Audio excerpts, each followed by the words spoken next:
এবছর ভারতের জাতীয় শিক্ষা বিষয়ক গবেষণা ও প্রশিক্ষণ কাউন্সিল এনসিইআরটি নতুন যে পাঠ্যপুস্তক ছাপিয়েছে সেখানে মোগল সম্রাট আকবর ও মহীশূরের শাসক টিপু সুলতানের নাম থেকে গ্রেট পদবি বাদ দেওয়া হয়েছে। এ নিয়ে ব্যাপক বিতর্ক ছড়িয়ে পড়েছে বিজেপি ও কংগ্রেসের মধ্যে।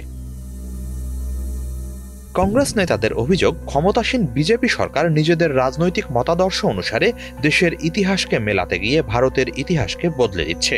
বিশেষ করে মোগল শাসকদের প্রতি নরেন্দ্র মোদী সরকারের বিরাগের প্রতি ইঙ্গিত করেছে কংগ্রেস। অন্যদিকে এর প্রতিক্রিয়ায় বিজেপি ও রাষ্ট্রীয় স্বয়ংসেবক সংঘ আরএসএস বলছে, দীর্ঘদিন ধরে এসব সংশোধনের প্রয়োজন ছিল। নতুন পাঠ্যপুস্তকগুলো ভারত জুড়ে 24,000-এর বেশি মাধ্যমিক স্কুলে এরই মাঝে পৌঁছে গেছে বলে জানিয়েছে ভারতীয় গণমাধ্যম দ্য টেলিগ্রাফ। বিজেপি সরকারের এমন ন্যাক্কারজনক পদক্ষেপের সমালোচনা করে কংগ্রেস পার্টির সংসদ সদস্য ইমরান মাসুদ বলেছেন, আকবর ও টিপু সুলতানরা 700 বছর ধরে ভারত শাসন করেছেন। তাদের পদবি বাদ দিয়ে বা যুক্ত করে নতুন করে কিছুই অর্জন করা যাবে না। ওই দুই শাসকের সময় ভারতের অর্থনৈতিক সমৃদ্ধির কথা উল্লেখ করে মাসুদ বলেন, তাদের শাসন আমলে জিডিপি ছিল 27%। সে সময় ভারতকে সোনার পাখি বলে ডাকা হতো।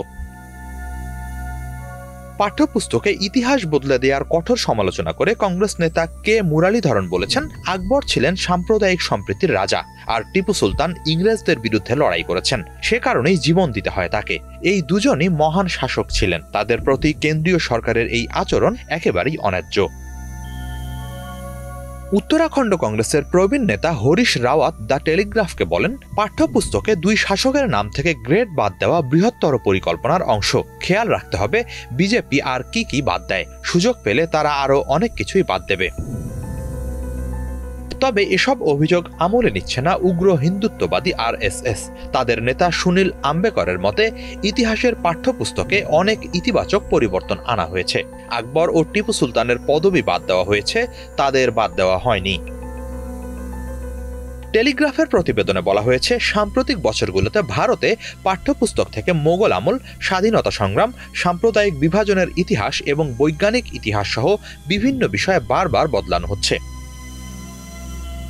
পাঠ্যপুস্তক থেকে 2002 সালে গুজরাটের সাম্প্রদায়িক দাঙ্গা এবং 1992 সালে বাবরি মসজিদ ভাঙার ইতিহাস গায়েব করে দেয়া হয়েছে। শুধু তাই নয়, পাঠ্যপুস্তক থেকে মহাত্মা গান্ধী হত্যাকাণ্ড, আদিবাসী বিদ্রোহ, দলিত ও মুসলিম সাহিত্যের পাশাপাশি ডারউইনের বিবর্তন তত্ত্ব সম্পর্কিত তথ্য বাদ দেওয়ায় বর্তমান পাঠ্যপুস্তক ও শিক্ষার মান নিয়ে প্রশ্ন তুলছে সমালোচকরা। হিজল জোবায়ের, বাংলা ভিশন।